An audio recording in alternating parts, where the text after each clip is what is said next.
just checking my mic, and I'm assuming everybody can hear me. I don't really need to speak that loud in order for this microphone to work.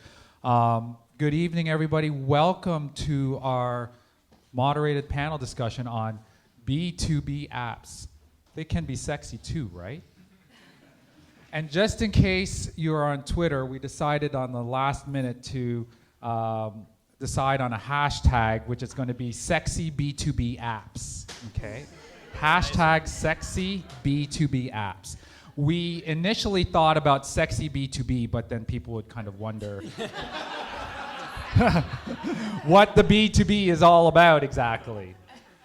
So we're of course here to talk about the nitty-gritty of business-to-business applications and the state of business-to-business applications here on the web.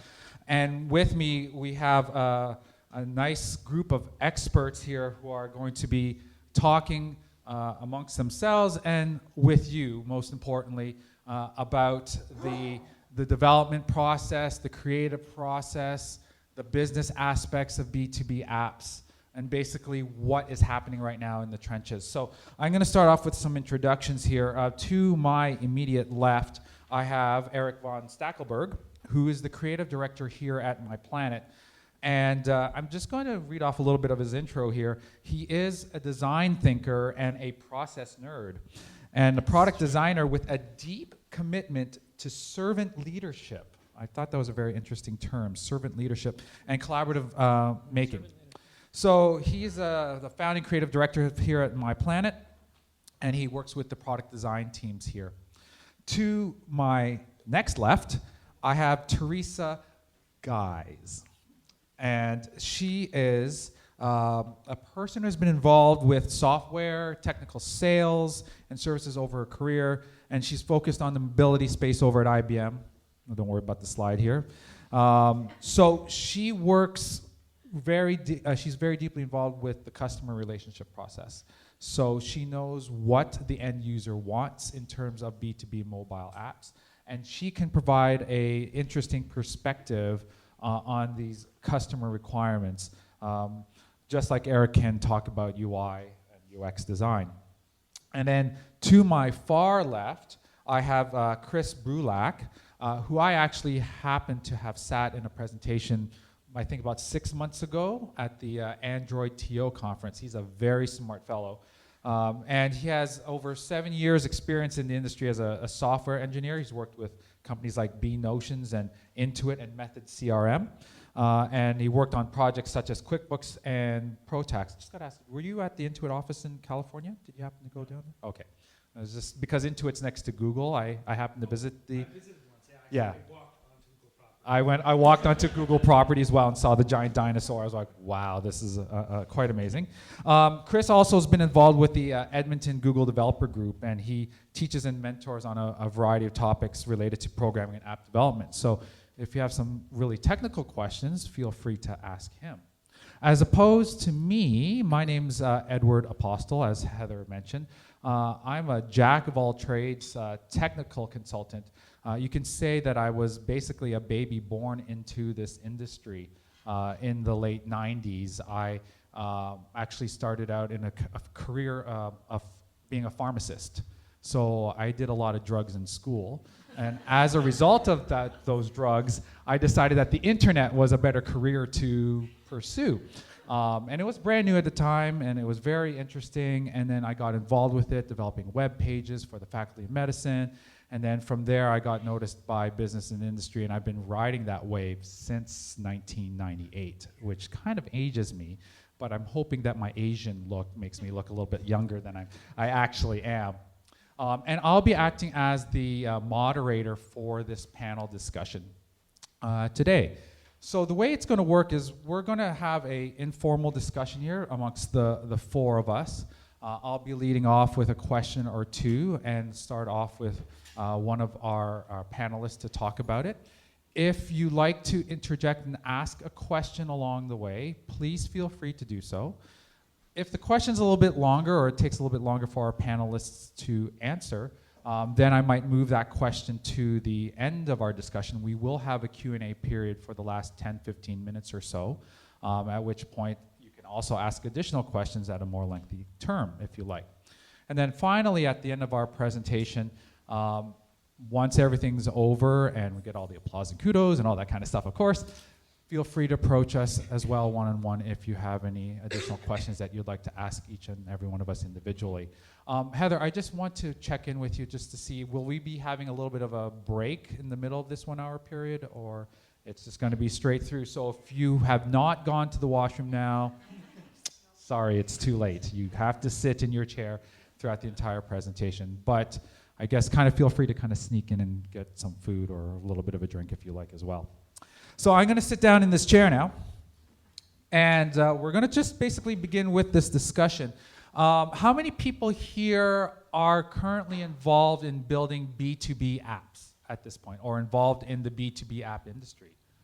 Oh, amazing. Only a few of you. This is an excellent audience that we want to talk to. And I just want to kind of break it down a little bit further. How many of you are in the kind of business management type category, liaising with clients, potentially about B2B apps? Anybody here? Okay, there's a few of you. How many people here are involved in development of B2B apps? A few of you, again. Okay, how many people are involved in UX, UI design? Wow. Okay, so I think I'm getting little bits and pieces here. It's adding up to like 1/5 of each audience is involved in everything. Anybody involved in the customer liaising aspects of it? I think I mentioned that, but I just wanted to make sure I want to cover it. One person. Wow. Okay, or maybe two. We'll just chime you in again as well. That's great because, again, this discussion is for you. We're going to try to give you as much information as we can in the next 50 minutes or so about what basically it's like to create a B2B app and how to engage your audience and kind of find out what is needed in this particular niche type of application. Just some general statistics. Right now, in my general research, there is worldwide about a 60% penetration of B2B apps in a typical corporate environment. And that covers everything from a small mom to pop shop to your large corporations, your IBMs, your Apples, your Googles, your Microsoft, okay? A B2B app has the capability of engaging not only your customers in perhaps purchasing products or services, but also facilitating the workplace environment and simplifying tasks between different levels of employees in a given organization. Okay, and you can facilitate that through simplifying sales, simplifying getting data from the back end, providing news and communication, protecting branding. There's all sorts of ideas that can be found in B2B apps in general. So we're going to talk a little bit about that as we move along in the presentation. So how I'm going to deal with this is we're going to take a look at a single question, and I'm going to lead off with one of our panelists.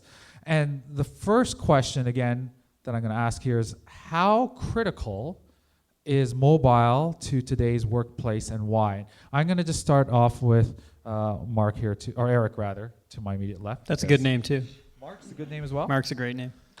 Just talking with a Mark all day, so you could be Mark or Erik, whatever you like. Let's change it for tonight. I'm Mark. Okay, let's leave it as Erik.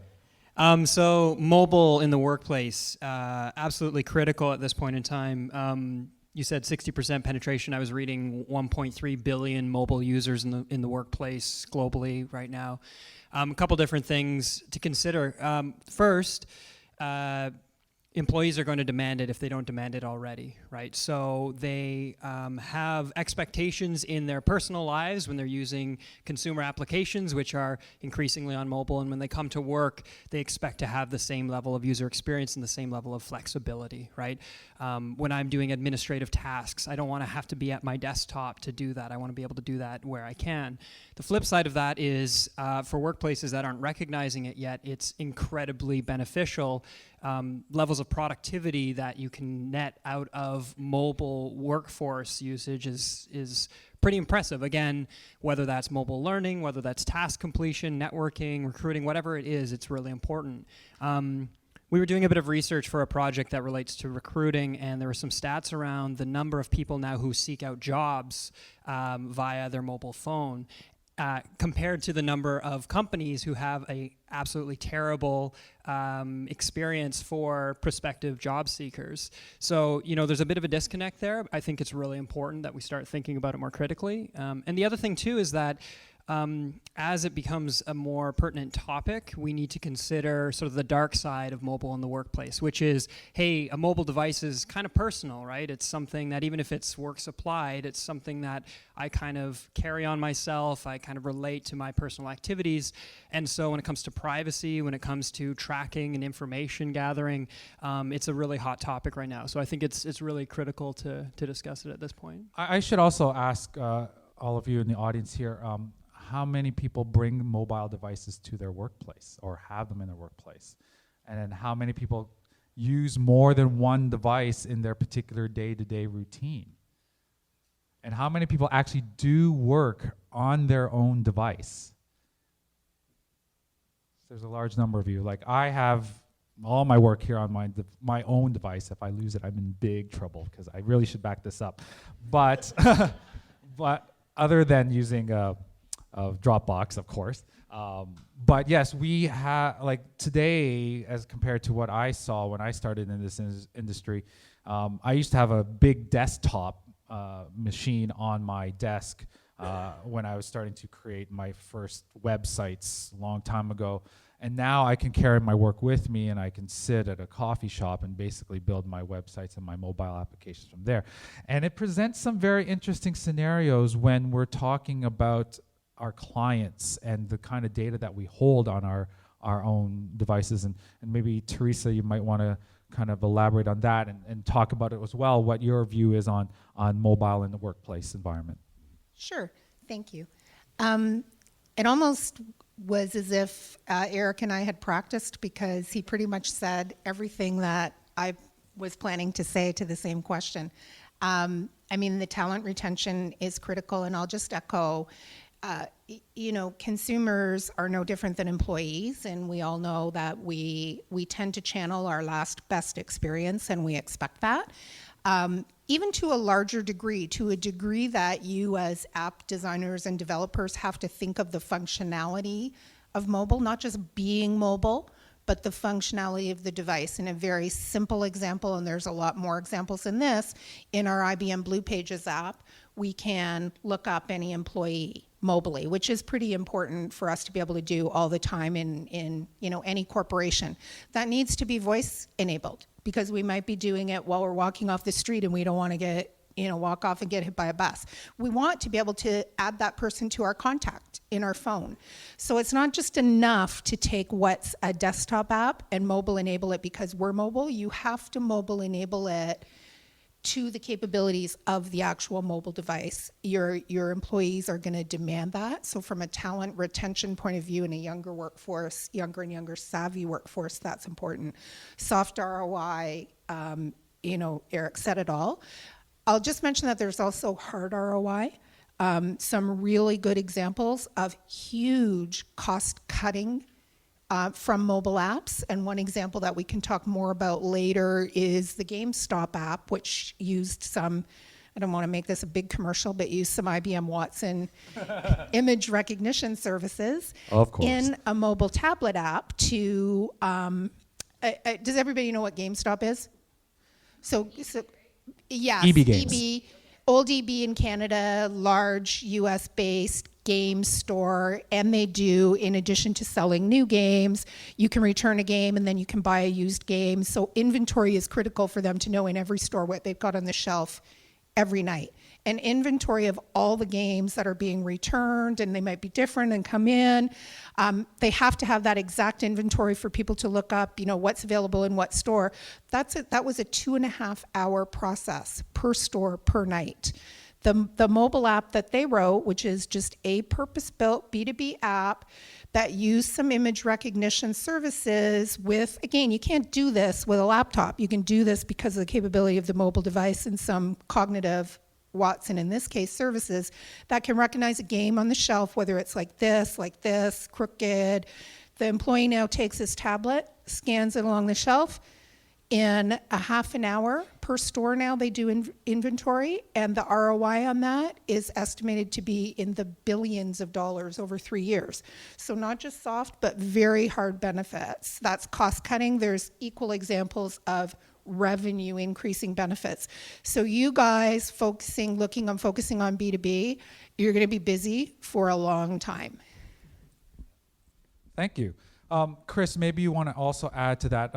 As we had talked a little bit about the challenges of getting a B2B app out into the workplace environment, you can maybe talk a little bit about the technical challenges behind that. Because as Theresa was talking about the whole concept of just scanning all these products on the mobile shelf, Chris and I had this talk about consumers and, businesses often think, oh, that's very easy. We can build that in a snap. But the truth behind it, there's a lot of complexity, and maybe you can talk a little bit about what gets involved in building a B2B app in that regard. Sure. So I think making quality mobile apps is actually quite challenging. It seems easy because it's on your phone, you use it all the time, it's a couple screens, but technically you have a lot of data going on. I mean, to upload an image to a web server, even one image is not trivial. There's lots of libraries that support that and make it easy to implement, but it's also, you have to do it right for people to enjoy using it and for it to not crash and for the quality to be there. And I think there's a bit of a challenge to overcome with this idea that, I can just build it in a weekend, or it took some guy 3 hours to make this and I can just whip it out and not a problem. But my experience tells me that quality apps take a lot of time. It takes a lot of iteration, a lot of finesse, and a lot of listening to feedback of your users to do it well.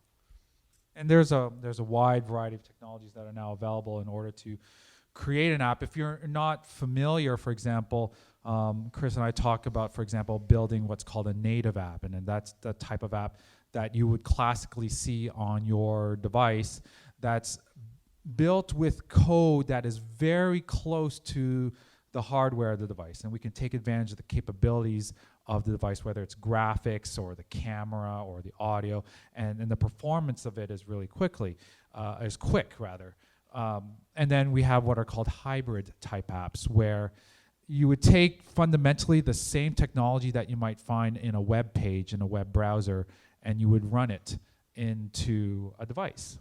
And as we had discussed before our presentation, there's a lot of physical limitations that we still have with these devices, although they're technologically changing at a really rapid rate.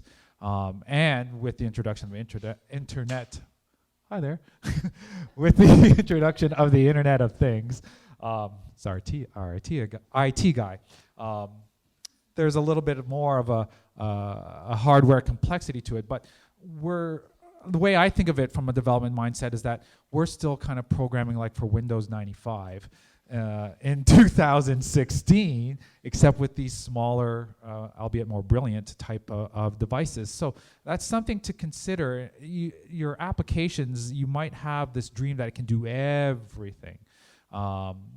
But the reality of it is that you still want to find a way to engage the customer, but keep this app very simple, very with a low footprint. I think that was the word that we were using, a low footprint, but still effective in terms of what it can do. And that kind of leads us to our next part of our discussion, which is talking about the difference between consumer-based apps and workplace apps. And again, I'm going to lead off with Erik here, who I also call Mark on occasion. And we're going to talk about the design and architectural differences to start. Just to let you know, when you're building a B2B app, we have a number of things that we take a look at. Design and architecture being one. The device that you're using, our whole development process, our testing process, launching and maintaining the app, making sure that it's viable for not only months but for years to come, and how we reiterate that over that period of time. And we talk about integrating and audience support and perhaps some other features as well. But let's start with the UX and UI stuff. Sure. In terms of the consumer versus the B2B app. Yeah, definitely. And I think so. There's a difference between consumer and enterprise or business-to-business applications. And then there's also a difference between consumer mobile applications and business-to-business mobile applications. And with those in mind specifically, I think there are a few things. Some relate more to the user interface specifically, and some relate more broadly to the user experience. So, I can speak from our experience in building some of these types of applications. One thing to consider, if you're on Facebook on your mobile phone and you're writing a message to your friend, and all of a sudden the bus comes and you don't get to finish it. Let's say you lose part of that message. Probably not mission critical. I mean, maybe you wrote a diatribe and now you have to reproduce it all, but it's probably not the end of the world. If you're in an enterprise context and you're creating a mobile application, you really have to keep in mind the complexity of tasks that people might be trying to complete and offer incremental ways to whether it's save and restore or resume, sort of work towards a final goal with a particular task or a particular product. Another consideration in that respect is continuity, right? So this idea of handoff. Again, in a consumer context, yeah, it's nice to start writing an email to my mom on my phone and then pick it up on my computer, but what's the big deal if I can't, right? I'm just reproducing a few lines. But if I'm in a workplace context and I've started to compose an email on my mobile phone, and now I need to reproduce that on my desktop for whatever reason, that could actually have a productivity hit right on my day, because maybe there's some really important information in there that would be really nice to have handed over and provide a continuous experience with a desktop as well. So, those are some of the user experience things broadly, but then also in terms of the user interface, things like progressive disclosure is really important, right? So on the desktop, right, in an enterprise context, let's say you're dealing with a business intelligence application, and you can have all kinds of graphics and dials and visualizations. All of a sudden on the mobile phone, you need to be more reductive, you need to be a bit more linear, but that doesn't mean you can't provide the ability to drill down, or that you shouldn't provide the ability to drill down on a mobile device. The difference is the onboarding becomes really important, because let's say you hide some piece of information behind a certain mobile gesture. Okay, that's a great way to minimize the visual appearance of things, but the problem is, again, if it's mission critical and as a user I don't really know how to get to it, and there's no visual identifier to help communicate that, it can be much more problematic. And then, things like context. So if I'm on a mobile device, depending on my environment, right, I've got to look at things like graphical accessibility. I have to look at the simplicity of typography, color, all those things that, again, they matter in the consumer world. But if it's a doctor diagnosing a patient, right, all of a sudden it becomes really mission critical to consider some of those. And then the other one that always gets me is the security, right? So Tim has us turn on 2-pass authentication, which is easy enough on my desktop and actually requires the phone to function. But now, when I'm in a jam and I need to get to information quickly, and I'm struggling to type my password and get the authenticator up and, whatever is required on my phone, there's a tension there, right, between security and ease of use and usability, and it becomes much more amplified in a mobile context. I always get a little bit tired every time iTunes asks me for my password, and then I have to go to maybe a Google Authenticator app or some other app, not necessarily for iTunes, but the allegory is that I have to go type in another number in order for me to actually use the app, and by that point it might be like 5 minutes or 10 minutes away. And also kind of reflecting on the email app that you mentioned as well, I've kind of related to that as well, where you're working in a business in real time. I'm walking down the street, I need to send this message, then I need to go to my desktop and continue on where I left off, because that message needs to be sent before a certain time frame. And in that regard, you need to make sure that the interface is usable. Yep. You need to make sure that the data can be transferred, and again, we'll talk a bit more of the technical aspects shortly.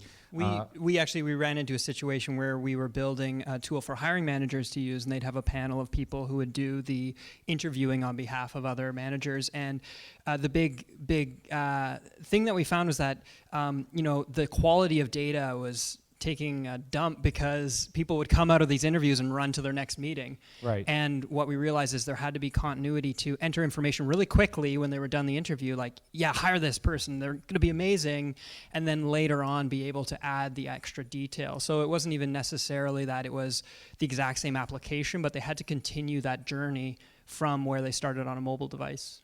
Cool, cool. Theresa, what are your thoughts on the differences between the consumer app and then the B2B app space, and how do you have you seen it involved in your day-to-day work? So a few things, and again, I'll echo everything that Erik said. I think it's important to realize that there's different classes of apps too. So for B2B apps that are transactional, that I'm storing data, that are mission critical, security becomes so much more important because, I mean, I don't mean to minimize somebody hacking me as an individual, and I wouldn't want to be the victim of identity fraud. But imagine this on a scale of a Target breach or a, major security breach where a brand image can be destroyed in an instant. Not to mention the financial cost of that, $250 million was what it cost Target for the data breach. And you're going to run into executives who are going to drill you on end-to-end security before they'll even let you start working. So security from the perspective of how's my data encrypted? How's my data protected? How's my app protected? How can I ensure that there's no malware and somebody, has injected something from the fake Android app store and it's getting to my back-end business? How can I make sure, an example we've worked with the Ministry of Health with, where they're doing immunizations in the schools and they're storing health records, immunization mass im records. How do I make sure that it's encrypted over the wire so that that can't be breached? Not to mention the standard AAA, access authentication, et cetera. So security is a major topic. Because the scale of a breach on transactional apps is so critical. Security is also, though, even for multiple apps, and I think Erik made a great point, and the difference, one of the big differences between B2B apps and B2C apps is that you as an employee and your employees of many of the clients that you work for are gonna have dozens, hundreds, maybe down the road thousands of apps deployed in their corporations because these are small, targeted, purpose-built apps. The guy doing inventory at GameStop is different from the financial planner who needs something on his phone, is different from me as a salesperson needing to contact people or needing to get the information of my next conference call, is different from the Canadian Tire retail store associate, is different from the doctor, and we all as employees, no matter what our industry is, don't want to download a, my BMO or my Manulife or my Canadian Tire Corp app and then navigate through the bazillions of different things. We're going to download the apps that we need on our phone. I've got probably I've probably got 24 on my phone. And single sign-on on your device becomes important. The policies that your corporation will put on some of your employee devices mean in some cases, my device times out every minute and my password, and I can't control it. That's the policy that's put on my BYOD device. Not to mention our passwords as employees are so wonderful, right? Theresa Gies at ca.ibm.com is my user ID, which is really fun to put in when I'm walking down the street or in the McDonald's drive-thru, and then my password's even worse with the character and the cap and the numbers and letters. So once you do that once, if you don't have a device with Touch ID, so Touch ID becomes critical. But even still, once you've Touch ID'd it once, and you're on your second and your third app, you don't even want to be bugged again. So once I've authenticated once, can I authenticate across multiple? So a lot of different challenges on the UI UX side. I thought Erik made some really interesting points, and I'll just maybe further the discussion if I could by saying I loved what you said about the spinners and the fancy things. In a lot of ways, the UIs aren't as glitzy and glam, so you might think that makes your job as designers simple because the UI is simpler, but it doesn't necessarily mean the work to create that UI is simple. For employees in motion who want, the big button and the voice and the simple access to a purpose-built thing. It's just different. It's good. So I was thinking just a moment ago about the fact that you discussed that like B2B apps are generally small, and they are differentiated into different icons for an end user, for example. Whereas in my research and my personal experience, I found multiple apps as an end user to be annoying. It was something that I talked about with some companies that, for example, we talked about, I don't know if you've used an app called Foursquare. And Foursquare is a very popular app that would allow you as a user, as a consumer, to check in wherever you are, maybe provide some commentary about the food you ordered or the zoo that you're visiting, and then other people can provide feedback on that as well. And I like that because then I could see, where other people visited and find out more information about them. But then they decided to split up their app in two. They created that and Swarm, which I believe is the two different apps. And that caused such a big uproar amongst consumers because they found it, they said, why do I have to use two apps? Why can I not use one to provide all that information, which is what Foursquare used to do. Now, I still use the app, but I only use the Swarm part. I never use Foursquare again. All right, and I found that many of my friends and colleagues who happen to use those same types of apps, they'll only use that one variation. But in B2B, that's kind of an accepted norm. So it's very interesting that you pointed it out, and I thought I would bring that up as well from a usability perspective. And from a development perspective, that basically meant that we had to build two apps. And maybe you want to kind of elaborate on that B2B versus the consumer experience for development purposes. What do you think about that?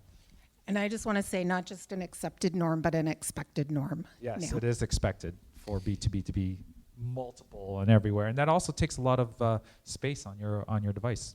Right? Yeah, and I think also, the data consumption is high. I mean, if you're bringing your own device to work, you're probably paying for your data plan. And if the app is not optimizing the network usage, you're going to pay for that as the end consumer, and the company, maybe your employer isn't paying for that. So I think that's an aspect that has to be considered. But back to Erik's point about the email transfer, like if you're working on an email on your phone and you switch to your desktop, there's no reason technically that you can't just transfer your data or your content, your email from one platform to the other. There's lots of tools or lots of frameworks that allow you cache your data on your phone, synchronize it to the net, to the web, and it just works. Mm-hmm. I think that if you can't do that, there's something is wrong with the app design. Perhaps the API doesn't support that, or they just didn't think about that. But and even with the security, like I worked on the Second Cup app and the iOS Second Cup app, and we used the maximum security possible on the Second Cup app. Like if there's ever a breach in the Second Cup ecosystem. You mean I can't get free coffee? Well, if there's ever a breach on the Second Cup app, it won't be with the native app itself. It'll be something else because we use Keychain for storage of all the users' data.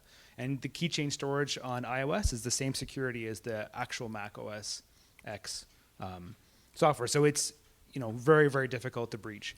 And it doesn't take any extra work to do that. It just takes a little bit extra engineering, creativity, and Googling for 10 minutes to see what's the recommended practice. It's not more, it doesn't cost you anymore. It just requires a bit more mindset. What do you think about the challenges of passing data between apps nowadays? I remember when I started building iOS apps that, there were things like a customized URL, for example, that we would put in our code that I can pass my information from my app to Twitter, for example, so then a tweet can be posted through the Twitter app. And that was one of the first ways to do it. But has it gotten any easier, or does it present some kind of challenge, especially in the B2B space where we have a lot of data that needs to be crossed back and forth? Yeah, I don't think that's really changed a lot. So in iOS, you can do this, that mechanism exists. Android offers content providers so that you can expose your data to anybody that wants to get it, and vice versa. But I think it's fundamentally a different platform thing. iOS is very sandbox. They don't want anybody accessing your data. And if you want to expose your data, then you have to do it through the URL or through a web service. And quite frankly, I think that's a better design anyways. I don't know if you want to expose your data on the device itself through the app. I think you'd want to offer a web service that people can consume, because then you can authenticate the requests. You can use OAuth, for example, and if the device is breached or the device is stolen or something else, you can shut down an entire segment of your data, and maybe you can isolate the damage to just the mobile apps or something, and you can preserve most of it. So I don't think you'd want to do it that way. I think you'd want to have a web service or something. along those Sure, lines. for sure. And I just want to kind of engage you guys as well. I know we've been talking a lot, but I just wanted to kind of interject and see if there were any questions at this point that you might want to ask of us. We've talked a lot about security. We've talked about usability in a B2B app. And we've talked a little bit about examples of B2B apps. But I just wanted to kind of check in with you guys to see if there was any questions at this point before I continue on our discussion here with the panel. Anybody? Anything? No questions? You guys are all like engaged. Yes, go ahead. Sorry. I have a quick question for Erik. You put something progressive disclosure or something like that? What is it about? I mean, I'm just curious. Just defining that as a concept. So it's this idea that a user, it's just enough just in time in the context of information and control for the user. So, you open up a newspaper and the burden is on you to process all of that information all at once, right? You need to kind of identify the story that's important to you. Progressive disclosure basically suggests that there is, if you've done your research and if it's a well-designed application and you can anticipate, or if you have machine learning perhaps that can anticipate or Very can smart. and integrate its understanding to anticipate what you would need, that you can be presented with information or control in a very progressive fashion. So I open the application and it shows me a nice simple graph that shows me how many of my employees are engaged and how many are not so engaged. And then, if I'm interested, I tap to expand that out to see more information about the details on the disengaged employees, because as a user, I want to understand what can I do to improve their experience, or as an employer, let's say, rather than being served an interface that shows all of that information all at once. So it really just is about making use of that sort of third dimension, right, in an interface that you can't necessarily on a two-dimensional piece of paper in order to reveal the pieces of information or the controls that are critical at a certain point in time. Yep. Cool. Any other general questions? I mean, we also talked a lot about different terminologies here, so just want to kind of make sure that everybody's kind of on the same level. We understand encryption, or we understand whatever coding processes that we may have talked about over the past 20 minutes or so. Yes, you have a question? Yes. When it comes to designing, I guess, maybe it's not just B2B apps, but almost any apps in general. Well, let's say specifically for B2B apps, what considerations are taken when deciding whether you want to choose web or native type of development? Theresa, maybe you want to talk about that. So the question was, for anyone who couldn't hear it, when it comes to designing and creating an app, what considerations are taken into account when determining whether to do that in a hybrid or a native type of a manner? I'll take the first cut and then I'll pass it to the technical experts. I think one consideration is, does it need to be cross-platform? Obviously. Two is, to what degree do the native features of the device need to be used? Do I need to use augmented reality in my app? And is that going to be difficult to decompose? Can I dictate, if it's a B2B app, what the platform is? A field service app where I'm provisioning my employees with hardened devices could make total sense for a fully native app. What a lot of apps also will do is something called hybrid mixed, which is for the standard pages that are cross-platform, develop those in hybrid to get some degree of reuse, but then implement particular parts of the app in native. So it's sometimes not just a question of, do I do native, do I do hybrid? It's sometimes a question of, how can I do both and get the benefits of both in my app? So I think it just comes down to the use case is what I was long-windedly saying. How about you, Chris? Sure. Well, I have a different point of view. I expected you would. So I think you have to understand exactly what context you're working in and what you're solving for, because hybrid apps, I mean, they do have a speed of like the cross-platform, and you can deploy them faster with web than you can, like for example, iOS and the 5-day wait period. But the footprint for hybrid apps is a lot different on your phone than a native app. So for example, if you're displaying a list of 100 records as an embedded web view, you are loading that web page in your app, and you still only have a segment of the phone's resources available to you, because the phones, you get a certain section of processing time, memory, and disk space. So if your web app is not optimized for mobile, for example, let's say very heavy CSS and JavaScript, you're going to consume a lot of your resources, and the operating system might even just might shut your app down. You might get You can use the word barf. Yeah, like the OS might kill your app because you've consumed too many resources, right? And you make a 10-minute decision to go hybrid, but the native isn't much more expensive, and you've changed the experience completely. And also too, like with state, like for example, the email example. If you're submitting something in a web form and it's a simple HTML form, and the page refreshes, like your phone orientation changes, or perhaps you get a call and your app loses its state, you're going to lose that data. Whereas a native experience, you can get notification that you're about to lose state, and you can save the data temporarily, and the user can come back and resume. So you kind of have to balance it out from what you want to do. And I know a lot of people talk about the A/B testing of hybrid apps versus native apps, but there's a lot of services that allow you to do a really deep A/B testing completely native. And yeah, you build 2 screens for it, but if you're doing it hybrid, you're still building 2 screens anyways. So I don't know. I say go native, but I might be a little bit biased. Yeah. I actually think we said almost the same thing, because it does depend on the use case. And like the GameStop app is not going to be a hybrid app. I mean, there's cases where it's just clearly native, and no one will dispute that native is going to be better at optimizing the resources of the device and the whole ball of wax. The only thing that I would say is, don't necessarily discount the value of getting the absolute best, smallest use of device resource as a savings versus addressing all of the additional use cases that could be there, because the B2B amount of mobile application backlog is shocking. So while native is absolutely better in pretty much every way from a technology perspective, from a business decision perspective, sometimes compromise makes sense, because you can just get through that backlog that much more quickly if the use case lends itself to it. So that's my only rebuttal. How about yourself, Eric? I have lots of words to say, but panelists will speak in priority.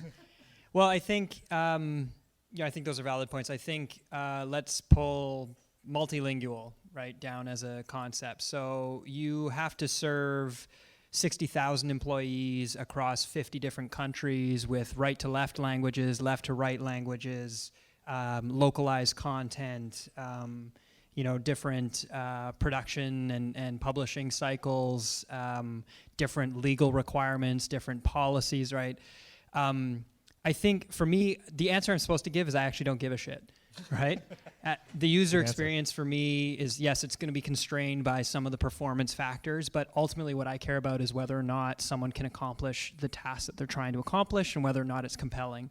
And that's usually the sort of attitude that whenever we sort of talk about whether initially in a discussion whether it should be an app or not, I say, okay, but who cares? What are we trying to solve? Let's figure that out first. And so in the case where you're dealing with a multilingual international environment, and it's, let's say, a very content-heavy solution, it's something like an intranet, maybe you take more of a hybrid approach, right? Whereas if it's based on the use case of scanning a bunch of video games that need to be identified for an inventory, native. But yeah, for me, I actually am not really sold one way or the other personally, but there's also, I think it applies more in the consumer space, but there's this notion of the open web and the principle behind the web and the fact that you don't create these walled gardens of platform-specific applications that need to be updated and modified and only accessible to certain groups depending on their devices. So I have a bit of a bias that way, obviously, but that would be sort of my perspective on it. I'm actually kind of supportive about like the who gives a shit as long as it works.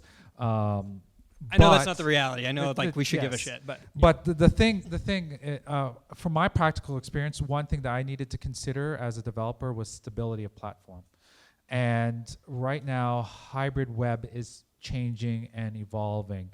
And I happened to have a recent experience where I was both involved in an Angular type development scenario and a React Native. And if you're not familiar with those technologies, these are platforms with HTML, CSS, and JavaScript.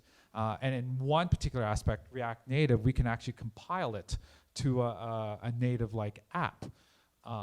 But because the features that were found in these frameworks are so young, the technology was not mature yet to even support something as simple as displaying a map on a tablet and phone.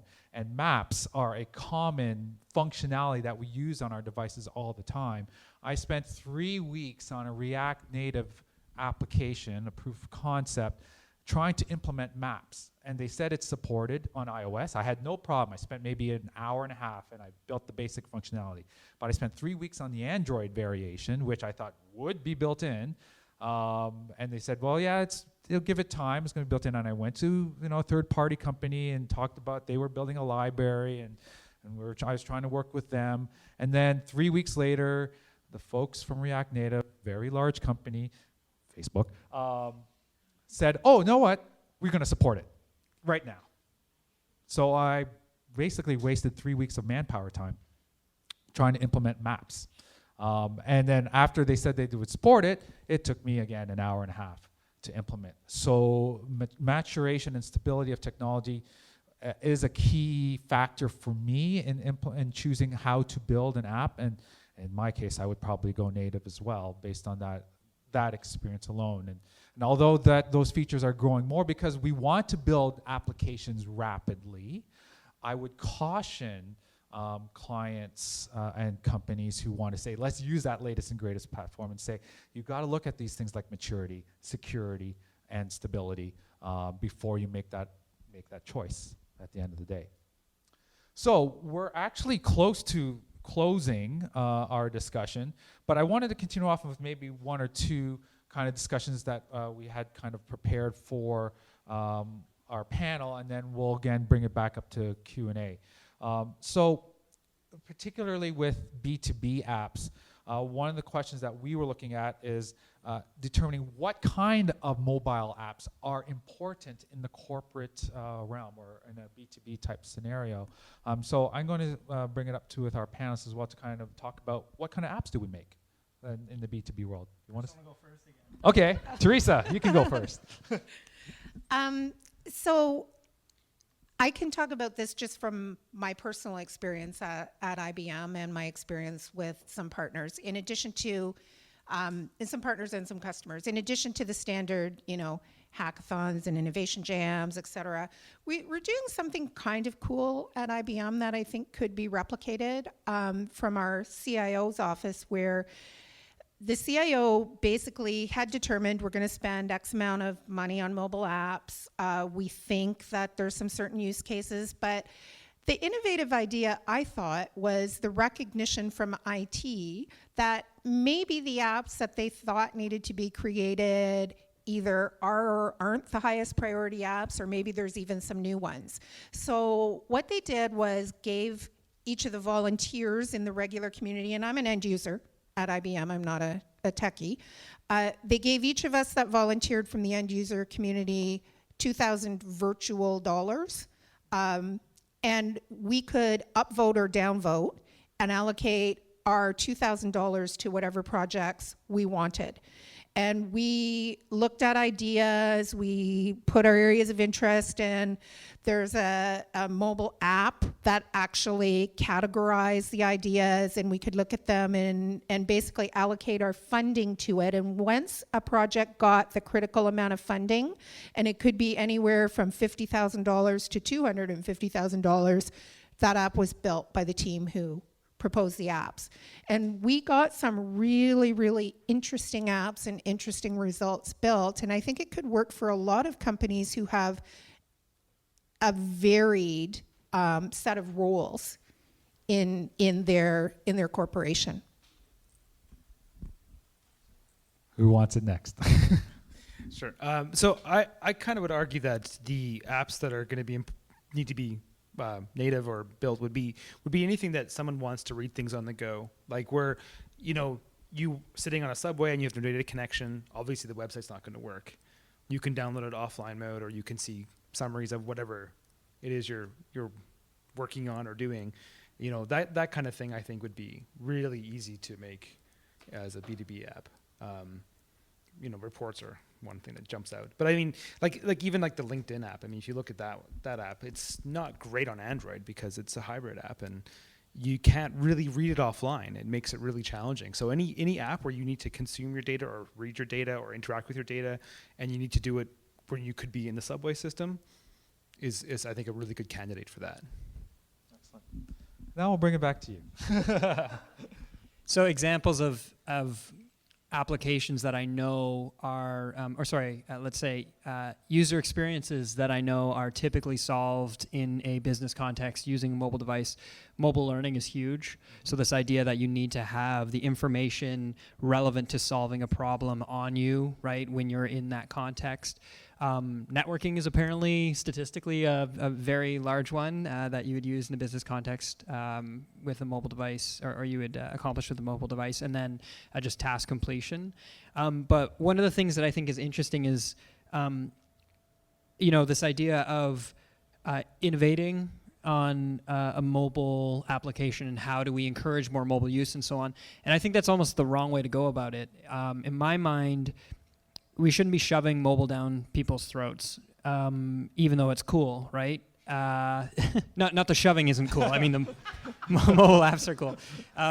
So again, we've done research where, what was uncovered was that, hey, I'm going to use, again, because it's easy for people to relate to this idea of someone hiring employees. We thought, oh yeah, let's give them all the control on their mobile device. And through our research, what we realized is many of these employees didn't actually want this stuff on the mobile device because they preferred to be back in the privacy of their own office to review confidential information. And they felt that in their environment, they had an environment that's very, very focused on security, extremely focused on security. They wanted to respect that by using a device that was more applicable to the task at hand. So it was actually like, no, don't put that on the mobile device, right? So I think, for any sort of idea that we have around a product, there's sort of the customer development approach, or sort of the lean startup approach, where you say, hey, we have this platform or this idea or this, solution, and we're going to go out and find the problem that it solves. We're going to find the market that's interested in it. And then there's the design thinking approach, which says, well, let's go and see what needs there are, where there are gaps in the experience of an employee or of a professional, and then understand whether or not we have a solution that can solve it. And neither one is right and neither one is wrong. You got to kind of blend them together, right, in some respects. But I think, there are the popular things that people are doing with mobile. Again, like I mentioned, recruiting and job seeking being so mobile based at this point in time. But in your own environment, if you're looking for ways to introduce more mobile use, it's more about figuring out where it would make sense, I think. Yeah, I think I could elaborate on that just to kind of provide some closure. When I was involved in the idea making process for a number of apps, we looked at the device like this and we said to ourselves, so what is important that we can take advantage of on this device? And we discovered, or I and a committee of others over time discovered that we'd like to do two basic things: offline retrieval of important data and utilization of the device features to capture data, in particular using the camera or using the audio or touch inputting our information so then we can bring our work back to the office space. Or the opposite again is to take a bit of our office space with us. So as was mentioned on numerous occasions, and I could really connect with the offline in a subway scenario, working with the New York Police Department. They have an app and you want to find out traffic reports or, God forbid, crime scenes and things like that. The data can be stored offline, so you can read it on the subway and find up to the minute report reported information, or you can also report that information while in the subway. So you need to capture the things from the camera, whether it's audio or video or a picture or things like that. So from there, we discovered that we can delegate those apps from those two basic categories, data capture or data retrieval. And then the ideas just basically flourished from there. So if you're thinking of something creative, in my opinion, those are the two categories to start off of, and then basically build a concept from there. And if you have some sort of prize incentive, that's always good too, right, Theresa?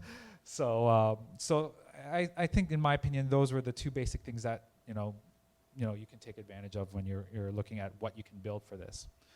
So I'm just gauging our time now. I think we're going to bring our discussion to a close, but I'm going to open it up again to the audience just to see again if there's any questions at this point about B2B apps. Yes, sir, you in the back? Just a question on B2B apps tend to be or have to have integration into the enterprise systems that exist. And that can pose a fairly large challenge to get there, and the whole security aspect and whatnot.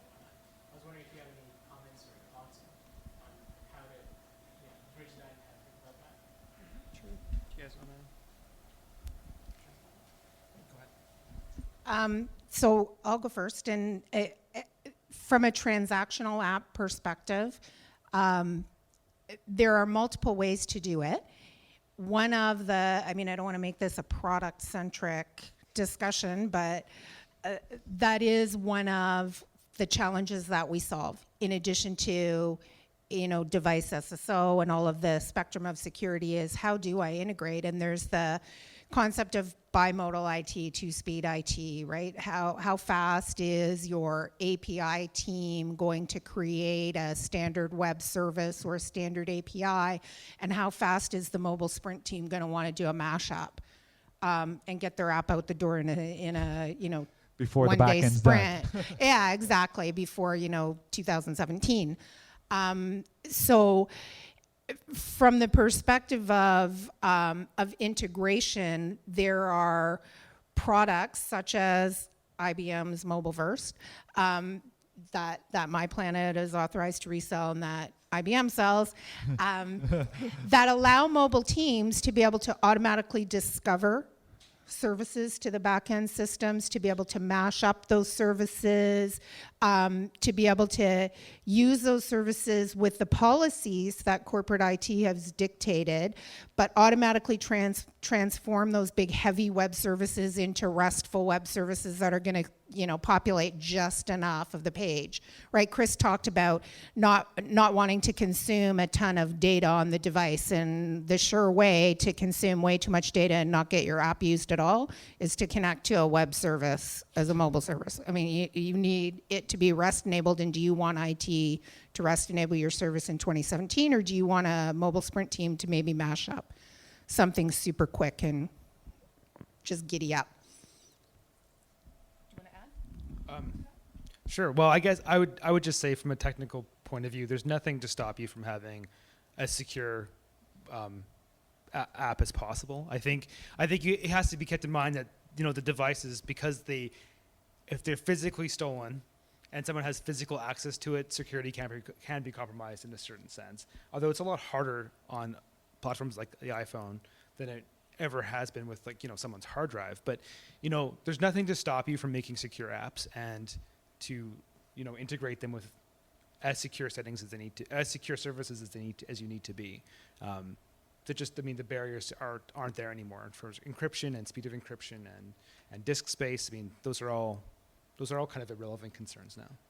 I could add, just going my work experience, just to kind of integrate these back-end services. There's many paths and approaches that you can use, and I think the general idea is to kind of optimize that data transmission from the device to the back end in a very efficient and expedited manner. Storing the data in an encrypted form on the drive of the device, so to speak, or on the chips of the device, so to speak, is important. We also consider memory or the data that being encrypted in memory while the application is also being run. It's a very interesting aspect that I had to recently explore as well, because on a web page or in a web browser, if I had some sort of memory scanning program, I can take a look and see what's in the memory or in the hard drive, or even on a network with a network sniffer, and monitor the data as well. So there's all these points to kind of consider from a security end, as well as from an efficiency standpoint, to make sure that the data is sent as minimal as possible, but make sure that the end user gets the data that they need at the end of the day. And of course, there's various technologies that help facilitate that. My focus on the software aspect would be, do I use JSON? Do I use RESTful services? Do I use XML? Do I obfuscate the data? Do I obfuscate the code? How do I obfuscate these things in memory? Those are the considerations. And yes, they do take some time, because a lot of these things have actually not been considered. And I actually look at the B2C end, because they like to exploit these things and do it iterate on a very rapid nature. And then we can bring it back to the B2B and incorporate that technological aspect at the end of the day as well. Do you have anything to add as well? Sure, yeah. Yeah. That's okay. So, because I get paid to do this, I'm going to take your question and take a completely different tact on it, and think of enterprise systems in terms of systems of people. We've been in situations where we have a stakeholder group and they say, oh yeah, we've got this great idea. We're going to build this application, and it's going to roll up all this information about our employees. We're going to know so much stuff. And then we talk to employees, and they're like, no way in hell I'm going to be telling my employer X, Y, and Z. And so I think, to your point about how does it integrate into the enterprise system, well, the system of the political climate and the relationships and the potential bureaucracy, utility, right? It has to be useful for people, and they have to see the benefit of it. I know they talk about a lot of change initiatives requiring top-down or leadership endorsement, right? Oh, you want agile transformation? You need the CEO to walk around with an agile flag, right? I actually see a similar sort of tact taken with new software, new applications. But if it's not useful to people, it doesn't matter how much flag waving you do. It's not going to be integrated, even if technically it's beautifully integrated. So, yeah, that's my answer to that question. That's a very good point. Yes, you can make the most technically elegant app, but if the end user is not going to use it at the end of the day, there's really, really no point. So I think that ends our time for our discussion today. Again, I'd like to thank our panelists for taking the time out to speak to you all and to provide some insight on B2B apps. And I thank all of you, of course, for coming. After this discussion is done, you're welcome to approach us individually. If you have any questions, we're welcome to take them. Thank you.